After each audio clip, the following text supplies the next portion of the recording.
जय हिंद दोस्तों। आज का जो अपना टॉपिक होगा ये होगा वर्ण। ठीक है। हालांकि वर्ण क्या होता है?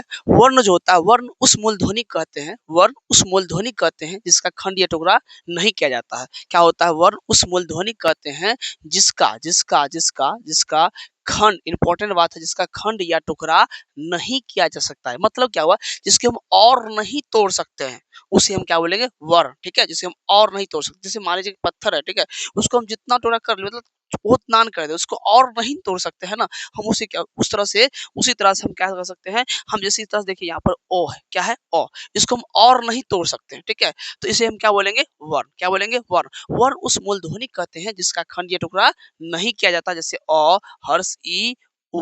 ठीक है। हर्ष, उ। इसे क्या बोलेंगे? वर्ण बोलेंगे। इसे क्या बोलेंगे? वर्ण। वर्ण के दो भेद होते हैं। कितने भेद होते हैं? वर्ण के दो भेद होते हैं। कौन कौन? स्वर्ण वर्ण। कौन होता है? स्वर्ण वर्ण और व्यंजन वर्ण। वर्ण कितने भेद होते हैं? दो भेद होते हैं। कौन कौन? स्वर्ण वर्ण और व्यंजन वर्ण। स्वर्ण वर्ण और व्यंजन वर्ण। हालांकि स्वर्ण वर्ण क्या होता है, ध्यान दीजिएगा, यहाँ पर स्वर्ण वर्ण किसे कहते हैं?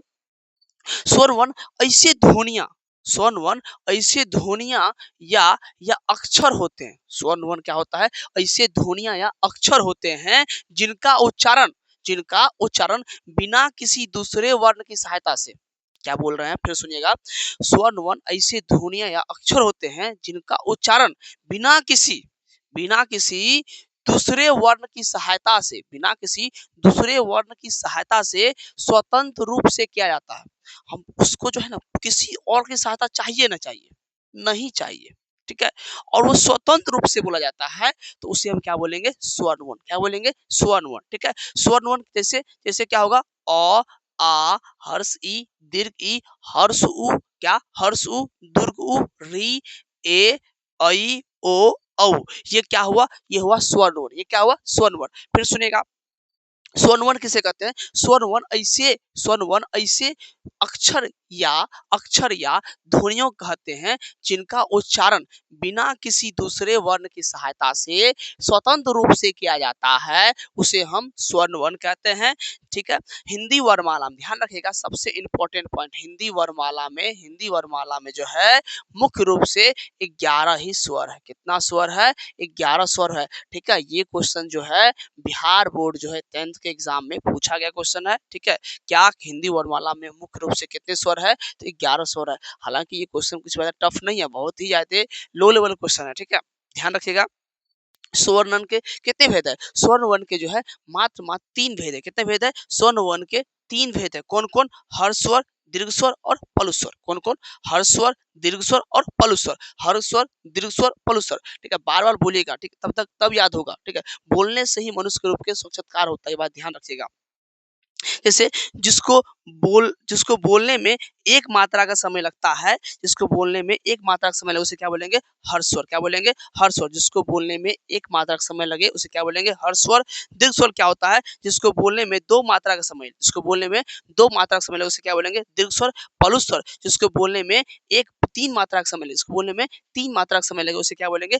पलु स्वर। जैसे जैसे हे राम। ठीक है। इसका जो उपयोग जो होता है वो पुकारने में होता है। कहाँ पे होता है? पुकारने में। ठीक है। पुकारने में होता है, या हम जब चिल्लाते हैं तो ये जो है पलु स्वर होता है। क्या होता है? पलु स्वर होता है। ध्यान रखिएगा। जैसे हर्ष स्वर का एग्जाम्पल क्या होगा?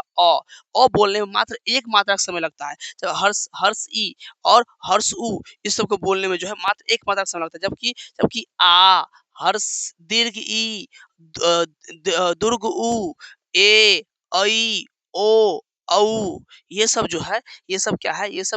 औ। ये सब क्या है? दीर्घ स्वर है। क्या है? दीर्घ स्वर है। ध्यान रखिएगा। अब आता है कि व्यंजन वर्ण किसे कहते हैं? क्या? व्यंजन वर्ण। ध्यान रखिएगा, जो अक्षर स्वर की सहायता से बोले जाती हो, जो अक्षर स्वर की सहायता से बोले जाती हो उसे व्यंजन वर्ण कहते हैं। उसे क्या कहते हैं? उसे व्यंजन वर्ण कहते हैं। जो अक्षर स्वर की सहायता से बोली जाती हो उसे हम क्या बोलते हैं? व्यंजन वर्ण कहते हैं। जैसे जैसे क बोल रहे तो क में क्या आ रहा है? अ भी आ रहा है। क में क्या आ रहा है? अ आ रहा है। तो ये क्या हुआ? व्यंजन वर्ण हुआ। क्या हुआ? व्यंजन वर्ण। व्यंजन वर्ण के जो है हालाँकि 7 वर्गों में बाँटा गया है, ठीक है, कितने वर्ग में बाँटा है? 7 वर्गों में, लेकिन ध्यान रखना ये जितना भी चीज़ है, क्या स्पर्श व्यंजन क्या होता है? स्पर्श व्यंजन जो है 5 भाग है, कौन-कौन सा? क वर्ग, च वर्ग, ट वर्ग, त वर्ग, प वर्ग। ये आप लोग को जो है ना कितने वर्गों में बाँटा गया ये ध्यान नहीं रखना, बस ये ध्यान रखना है क्या कि स्पर्श व्यंजन क्या होता है? स्पर्श व्यंजन होता है क वर्ग आता है, च वर्ग आता है, ट वर्ग, त वर्ग, प वर्ग। वर्ग का मतलब क्या हुआ कि क, ख, ग, घ, क वर्ग का मतलब क, ख, ग, घ, अंग, ये पूरा इसमें आ जाएगा, ठीक है? च वर्ग का मतलब क्या हुआ? च, छ, ज, झ, य। ट वर्ग मतलब क्या हुआ? ट, ठ, ड, ढ, न। और त वर्ग मतलब क्या हुआ? त, थ, द, ध, न। प वर्ग मतलब हुआ प, फ, ब, भ, म, ठीक है? अब आता है अंतःस्थ व्यंजन। क्या? अंतःस्थ व्यंजन। अंतःस्थ व्यंजन क्या होता है? अंतःस्थ व्यंजन जो होता है य, र, ल, व को हम बोलते हैं अंतःस्थ व्यंजन। क्या बोलते हैं? किसको? य, र, ल और व। य, र, ल, व को बोलते हैं क्या? अंतःस्थ व्यंजन। ध्यान रखिएगा। जबकि उष्ण व्यंजन क्या होता है? तालम स, मूर्धन स, दंत स, ह। किसे? तालम स, मूर्धन स, दंत स, ह। इसे बोलते हैं हम लोग उष्ण व्यंजन। उष्ण व्यंजन क्या बोलते हैं? उष्ण व्यंजन। इसे क्या बोलते हैं? उष्ण व्यंजन। जैसे क्या? तालम स, मूर्धन स, दंत स, ह। जिसको बोलने अगर आपसे पूछेगा उष्ण व्यंजन किसे कहते हैं? जिसको बोलने में ऊष्मा लगता है। क्या लगता है? जिसको बोलने में ऊष्मा लगता है उसे बोलते हैं उष्ण व्यंजन। जबकि संयुक्त व्यंजन क्या होता है? संयुक्त व्यंजन वन क्या होता है? ये अक्ष, त्र, ज्ञ, स्र। अक्ष, त्र, ज्ञ, स्र। क्या? अक्ष, त्र, ज्ञ, स्र। अक्ष, त्र, ज्ञ, स्र को बोलते हैं हम लोग क्या बोलते हैं? संयुक्त व्यंजन वर्ण बोलते हैं। क्या बोलते हैं? संयुक्त व्यंजन वर्ण। क्यों बोलते हैं? क्योंकि 2 अक्षरों से मिलके ये बना है। कितने अक्षरों से? 2 अक्षरों से मिलके बनता है, इसलिए क्या बोलते हैं? संयुक्त वर्ण होते हैं। अब है नए अपघृत व्यंजन। क्या है? नए अपघृत व्यंजन। क्या? र और ढ को बोलते हैं नए अपघृत व्यंजन। और अयोगवा क्या होता है? अयोगवा ये होता है अंग और अ को। किसको? अंग और अ को बोलते हैं अयोगवा। ठीक है? अंग और अ क्या बोलते हैं? अयोगवा। तो ये अपना पूरा वर्ण हुआ। क्या हुआ? वर्ण। ध्यान रखिएगा चीज कि देवनागरी लिपि, कौन सी लिपि? देवनागरी लिपि के अनुसार जो है वर्ण की संख्या जो होता है वो होता है 47। कितना होता है? 47। कहीं कहीं पे 48 देखने को मिलेगा, लेकिन आपको जो है किताब में 47 ही दिया रहता है। ध्यान रखिएगा कि वर्ण जो होते हैं देवनागरी लिपि के अनुसार कितना है? 47। जबकि आधुनिक लिपि के अनुसार, किस लिपि के अनुसार? आधुनिक लिपि के अनुसार, आप ध्यान रखिएगा आधुनिक आधुनिक लिपि के अनुसार जो है ये 52 गो है। क्या गो है? 52 गो। देखिए कैसे 52 गो हुआ। एक ध्यान रखिए यहाँ कितना है? 11 हुआ। ठीक है? 11 और 25 कितना हुआ? 36, 36 4 40, 4 44, 44 4 48, 48 2 50 और 50 2 52। ठीक है? समझ में आ गया? 11, 25, 36, 36 4 40, 40 4 44, 44 4 48, 48 2 50, 50 2 52। ठीक है? तो ये जो है आधुनिक लिपि के अनुसार जो है वर्ण जो है क्या गो है?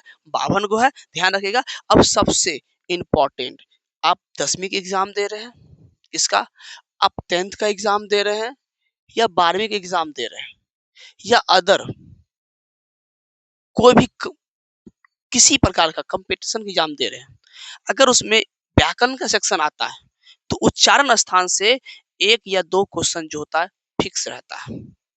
हम तो ये जरूर कह सकते हैं 12वीं के एग्जाम और 10th एग्जाम में दो क्वेश्चन तो फिक्स रहेगा। किससे? उच्चारण स्थान से। कुछ याद कीजिए ना कीजिए, लेकिन इसको याद कर लीजिए। ठीक है? तो कैसे? जैसे कंठ से, कंठ से क्या क्या आता है? कंठ से बोलने में क वर्ग आता है। क्या आता है? क। कहाँ से बोले? कंठ से बोले क वर्ग। तो याद करने का तरीका क्या होगा? ध्यान रखिएगा, क से कंठ, क से क वर्ग, क से कंठ और क से क वर्ग। ठीक है? जैसे और क्या आएगा? अ, आ, ह और ये विसर्ग, ये सब वाला जो विसर्ग होता है ये भी कहाँ से बोलते हैं? कंठ से ही बोलते हैं। क वर्ग, ठीक है? क वर्ग, अ, आ, ह और विसर्ग, ये क्या वहां से बोलते हैं? कंठ से बोलते हैं। जबकि तालु से क्या बोलते हैं? तालु से चौवर्ग। क्या बोलते हैं? चौवर्ग, हर्ष ई दीर्घ ई य स। बोलिए चौवर्ग को, चौवर्ग, चौवर्ग, हर्ष ई दीर्घ ई य स, य स। कौन सा स? तालम स। ठीक है? मुर्दास क्या बोलते हैं? टॉवर। क्या बोलते हैं? टॉवर्ग री, टॉवर्ग री स, टॉवर्ग री और स। देखिए ध्यान रखिएगा, मुर्दा से टॉवर्ग, मुर्दा से टॉवर्ग, री सी हो जाए री अतव, री अतव स। ठीक है? ध्यान रखिएगा। दंत से, दंत से तवर्ग ल और स। देखिए लास्ट में क्या आता है? तो आता है। ध्यान रखिएगा, तवर्ग। दंत, दंत में आता है त, दंत में आता है त, तो तवर्ग। दंत में क्या आता है? द धाग नौ तो, अच्छा दंत में तो आता है तो क्या होगा? त वर्ग और ल और स, ल और स, जैसे नहीं कहते लौ स लघुत्तम समावर्तक लौ स, दंत में त आता है तो लौ स करेंगे, दंत में त आता है लौ स।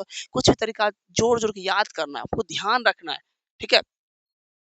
और इसका कोई शॉर्टकट तरीका नहीं है। आप सोचिएगा कहीं भी खंगाल लीजिए पूरे यूट्यूब पर, आपको इसका कोई शॉर्टकट तरीका नहीं मिलेगा आपको। तो ओट्स, ओट्स से तो प वर्ग, ओट्स से क्या? प वर्ग, ओट्स से जो है प वर्ग, हर्ष उ और दीर्घ उ। ओट्स से क्या बोलेंगे? प वर्ग, हर्ष उ और दीर्घ उ। क्या ओट्स क्या बोलते हैं? प वर्ग, हर्ष उ, दीर्घ उ। और नासिका, नासिका क्या होगा? जितना भी है देखिए यहाँ देखिए इस सब का लास्ट वाला जो होगा ना, वो नासिका। क्या होगा? नासिका देखिए लास्ट वाला है ना, ध्यान रखने का बहुत आसान तरीका है क्या? क वर्ग, च वर्ग, ट वर्ग, त वर्ग, प वर्ग क्या? अंतिम वाले को क्या बोलते हैं? नासिका, नासिका से उच्चारण होता है इसका। कहाँ से होता है? नासिका से। ये जो है ध्यान रखना है। अंग, र, न, म, ठीक है? ये क्या हुआ? नासिका। और ये जो है पूरा वर्ण हो गया, ठीक है? इसमें कहीं भी कुछ भी नहीं छूटा हुआ है और अगर ऐसे पढ़ लेते तो फिक्स है कि आपका जो है 2 से 3 नंबर के आस-पास जो है कोई नहीं काटेगा। चाहे 10th के एग्ज़ाम दे रहे हैं, चाहे आप 12वीं के एग्ज़ाम दे रहे हैं, कोई नहीं काटेगा। ठीक है? जय हिंद।